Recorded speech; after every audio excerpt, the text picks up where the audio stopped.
नमस्कार, मैं डॉक्टर जगसीर सिंह। आप सभी के लिए ज़रूरी सूचना, आपके परिवार के लिए, आपके बच्चों के लिए। जैसे कि मौसम परिवर्तन को देखते हुए और वायरल का मौसम के साथ बहुत ज़्यादा बढ़ना,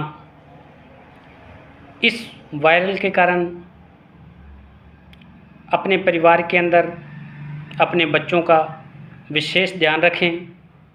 जब भी आपको खांसी, जुखाम, बुखार आता है तो आप अपने नज़दीकी हॉस्पिटल में जाकर ज़रूर दिखाएं और कुछ विशेष बातों का ध्यान रखें। परिवार के अंदर अपने छोटे बच्चों को विशेष कर ध्यान रखें। ज़्यादा किसी दूसरे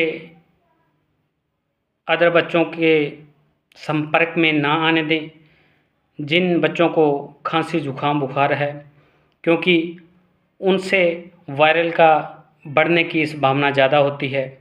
और आप अपने पूरे परिवार के अंदर ये बातें ध्यान में रखें कि जब भी आपको खांसी या छींक वगैरह आती है, आप अवश्य अपने मुंह के ऊपर रुमाल या मास्क का इस्तेमाल करें और जिससे कि इस वायरस को रोका जा सके। इसलिए आप ज़्यादा से ज़्यादा ध्यान रखें, क्योंकि आप अपने परिवार का खुद ध्यान दे सकें और इनमें बिल्कुल भी लापरवाही ना बरतें। ज़्यादा से ज़्यादा इस वीडियो को शेयर करें, क्योंकि इस वीडियो को ज़्यादा से ज़्यादा शेयर करने से आप किसी परिवार की मदद कर सकते हैं। जय हिंद।